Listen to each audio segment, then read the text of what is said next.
ছোটবেলা থেকে চানাচুর বলতে আমার একটাই পছন্দ, মুখরোচক, স্বাদে স্বাস্থ্যে। ভালো খান, সুস্থ থাকুন। মুখরোচক, ভালোবাসার ৭৫ বছর। ওগো রাই আমাদের, আমরা রায়ের শ্যাম তোমাদের, রাই আমাদের বৃন্দাবন বিলাসিনী, রাই আমাদের। বসন্ত আসছে, মোটামুটি যাকে দেখে বোঝা যায় ইমন্দি রয়েছে, মানে বসন্ত আর ইমন্দি পুরো পাশাপাশি যায়, একটা শব্দ এরকম, বসন্ত উৎসব। দোলের আগে আগে এই উৎসবটার জন্য অনেকে অপেক্ষায় থাকে এবং একটা বছরের আবার একটা অপেক্ষা থাকে। তো এই বছর অষ্টমতম তোমার বসন্ত উৎসব, তো কি কি প্ল্যানিং রয়েছে এই বছর? প্রচুর প্ল্যানিং এখন, মানে ব্যস্ততা তুঙ্গে। আমি এবং আমার গোটা টিম এখন বসন্ত উৎসব নিয়ে ভাবতে ভাবতে ঘুমোচ্ছি, ঘুম থেকে উঠেই আবার বসন্ত উৎসব নিয়ে ভাবছি যে সবটা ঠিকঠাক হবে তো, সব শিল্পীরা টাইমে আসবেন তো, টাকা ঠিকঠাক উঠবে তো, অডিয়েন্সদের কোনো অসুবিধা হবে না তো, সব কিছু নিয়ে এখন আমরা একদম তার মধ্যেই আমরা নতুন প্রতিভার খোঁজে করলাম, প্রথম ৪ জনকে আমরা পেয়েও গেছি। এখন সব কিছু নিয়ে we are very very decked up with Basanta Utsav. হাতে আর বেশি দিনের সময় নয়, একদম অল্প কয়েকদিনের সময় রয়েছে। তো এবছর কি কি থাকছে, মানে পুরো অনুষ্ঠান জুড়ে প্রত্যেক বছর তো আলাদা আলাদা কিছু থাকে, নানান শিল্পীরা আসে, তো এই বছর কি কি থাকছে? দেখো, আমরা শুরু করি তো অফকোর্স মানে ইমন সঙ্গীত একাডেমির পারফরমেন্স দিয়ে, তারপরে নতুন শিল্পীরা গান যারা ফার্স্ট সেকেন্ড থার্ড ফোর্থ হয়েছে গত বছর তারা গেয়েছে, এবছর ছেলেমেয়েরাও গাইবে। উষাদি আসছেন, পদ্মভূষণ শ্রীমতী উষা উথুপ, যোজদি থাকছে, বাবুলদা থাকছে, ফকিরা থাকছে, দোহার থাকছে, আমার বন্ধু ইমন থাকছে, আমার এবং নীলাঞ্জনের একটা পারফরমেন্স থাকছে, মানে একদম মানে সব রেডি। অন্বেষা থাকছে, প্রচুর গুণী নৃত্যশিল্পীরা থাকছেন, সব কিছু নিয়ে। তো এই যে একটা বছরের পর আবার একটা বছরের প্ল্যানিং শুরু হওয়াটা, সব কিছু গোছানো এবং তার প্রচুর হেডেক থাকে তোমার, যে কী কী প্ল্যানিং করছো যখন প্রথম থেকে প্ল্যানিংটা শুরু করো, মানে ফার্স্ট কি মাথায় থাকে যে কীভাবে কি এগোবো, কীভাবে কি এক্সিকিউট করবো? প্রথম থেকে অ্যাকচুয়ালি সেরকম কিছু মাথায় থাকে না। যত ধরো উৎসবটা আগে আসে তখন আমরা বেসিক প্ল্যানিংটা, মানে মেন প্ল্যানিংটা করতে থাকি, কখন কোন শিল্পী হবেন, পারমুটেশন কম্বিনেশন করে। ধরো কেউ বললেন যে আমার অমুক দিন একটা প্রোগ্রাম আছে, আমি আগে চলে আসবো, হয়তো তার পরে আসার কথা ছিল, মানে ওটা না, মানে ওটা তোমাকে আমি বলে শেষ করতে পারবো না। সেই জন্য আর এই ৮ বছর ধরে এই অনুষ্ঠানটা করার সুবাদে যেটা হয়েছে, এখন যখন আমি প্রোগ্রাম করতে যাই, যখন আমি অর্গানাইজারদের দেখি, আমি না ওনাদের ব্যাপারটা বুঝতে পারি, ওনাদের সমস্যাটা বুঝতে পারি।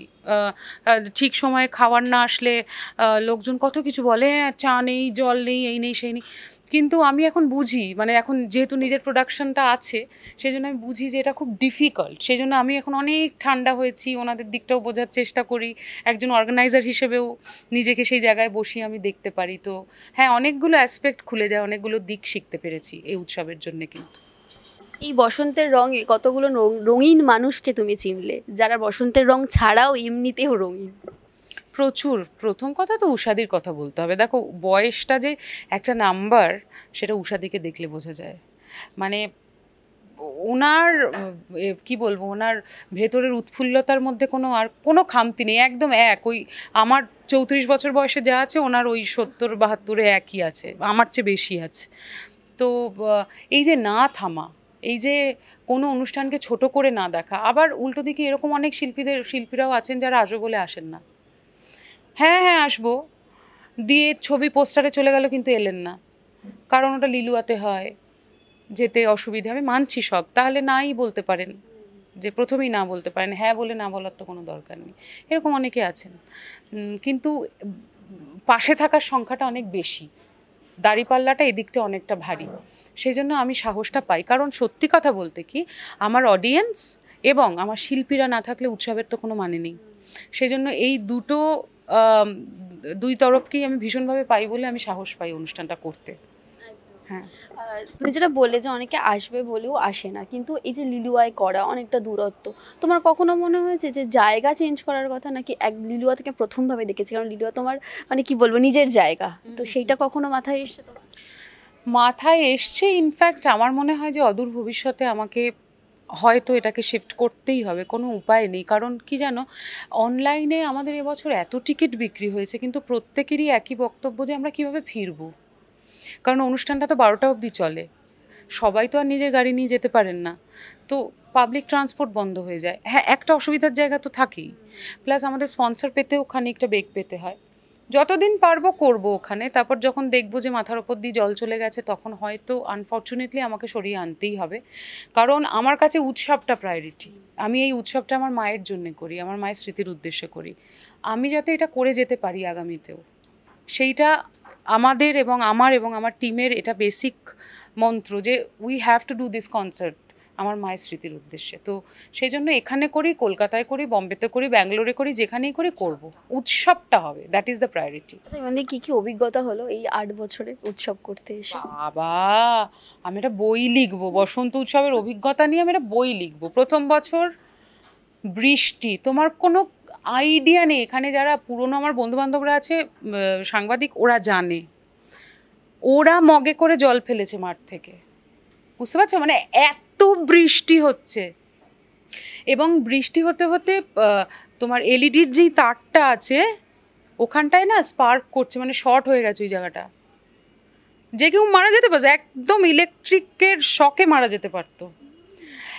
পরপর 2 বছর এরকম বৃষ্টি হয়েছে, এবং ওখানকার লোকজন আমাদেরকে অনুষ্ঠান করতে দেয়নি, আজে বাজে অ্যাকুইজিশন দিয়েছে, বাধা দেওয়ার চেষ্টা করেছে, আমাদের স্টেজ করতে দেয়নি, মানে কি করেনি ভাবতে পারবে না। মানে লাঠি সোটা নিয়ে লোকজন চলে এসছে, কিছু বদমাইশ, যে ওখানে করতে দেবে না, অথচ লিলুয়ার লোকই আবার তাদেরকে ওখান থেকে সরিয়েছে যে অনুষ্ঠান এখানেই হবে। লিলুয়ার লোকজন নিজেরা বাড়ির থেকে ওই টুলু পাম্প নিয়ে এসে জল বের করছে, তুমি ভাবতেই পারছো না কি কি হয়েছে। মানে লোকজন ঠাকুরের কাছে গিয়ে পুজো দিচ্ছে যাতে উৎসবটা হয়, কিন্তু ভগবানের কৃপায় আজ অবধি উৎসব বন্ধ হয়নি। কেন জানো তো? আমরা এই উৎসব থেকে 1 নয়া পয়সা নিই না, সবটা খরচা করি, যেই টাকাটা বাঁচে সেই টাকা দিয়ে আমরা লোকজনের সেবা করি, কোথাও ট্রাস্টে কোথাও টাকা দিয়ে দিই, কুকুরদের জন্য কিছু করি, পথের মানুষজনদের জন্য কিছু করি, নতুনদের জন্য কিছু করি। We don't do it to earn, we do it to earn all the love from others. এই জন্য উৎসবটা আমরা করতে পারি। নানান অভিজ্ঞতা হয়, সমস্ত পরিস্থিতিতে নিজেকে সামলে রাখার একটা বিষয় থাকে যে মাথা ঠান্ডা করে কিছু বলবো না। তো ইমানদিকে আমরা মাঝে মাঝেই দেখি, মানে এখন অনেক কম হয়ে গেছে, আগে একটু বেশিই রেগে যেত। তো নীলাঞ্জনদা কতটা সামলায় এই সমস্ত পরিস্থিতি, এবং তোমাকেও? নীলাঞ্জনদা কোনোদিন কোনো কিছুতে না বলে না, আমি রেগে গেলেও না বলে না, আমি শান্ত হয়ে থাকলেও না বলে না। আমরা কেউ কারোর লাইফে ইন্টারফেয়ার করি না, আনটিল অর আনলেস আমি গিয়ে কিছু বলছি ওকে বা ও এসে আমায় কিছু বলছে, then only we discuss. Usually we don't discuss anything. হ্যাঁ, নীলাঞ্জনদার জন্য যেটা হয়েছে, আমি ওকে দেখে আমি অনেকটা স্থিতধী হয়েছি, অনেকটা শান্ত হয়েছি।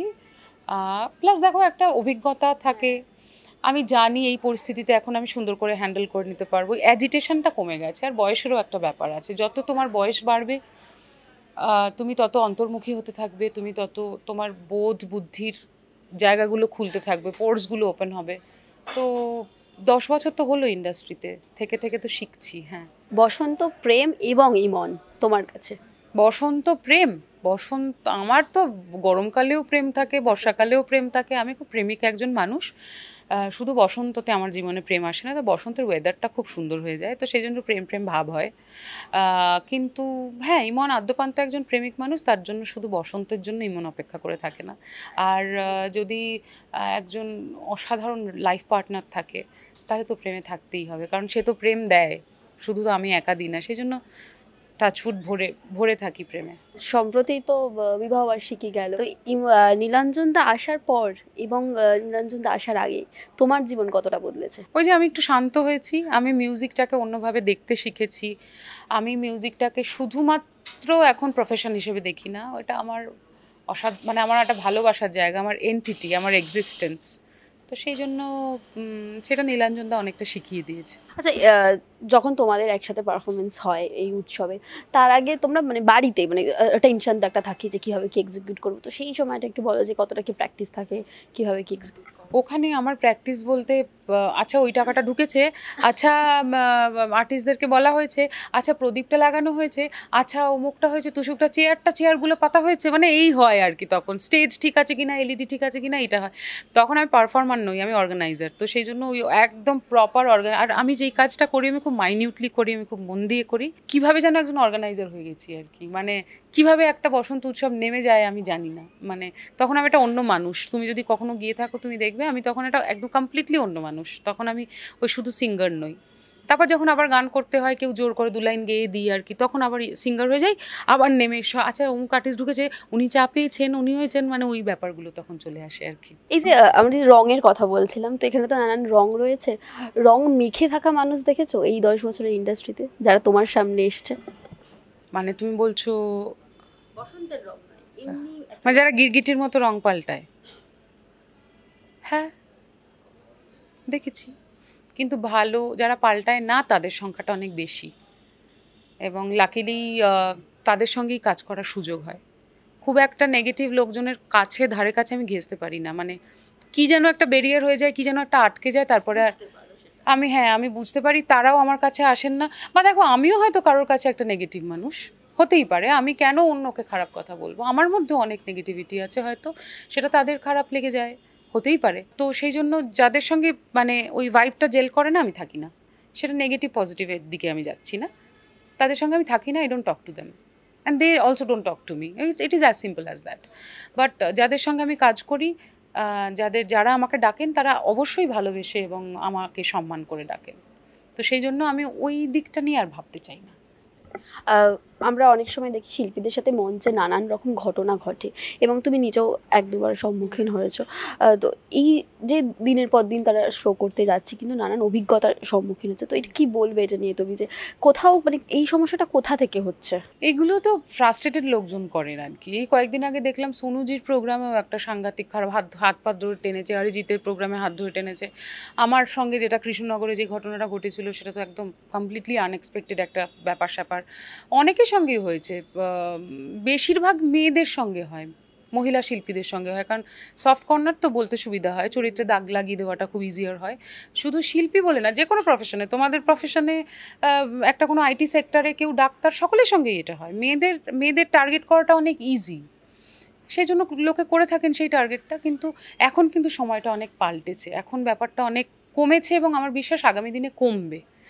আর আমি মেয়েদেরকে বলবো হেড স্ট্রং করে চলতে, মাথা সোজা করে চলতে, কারোর কাছে মাথা না নোয়াতে, লোকজন ভয় পাবে। তো এই বসন্ত উৎসবের অপেক্ষায় রয়েছি, এবং বসন্তের আগে আগে এরকম একটা উৎসব সত্যি খুব মানে কি বলবো, অভিনব একটা বিষয়। সেটা 8 বছর হয়ে গেল, এরকমভাবেই এগোক তোমার জার্নিটা।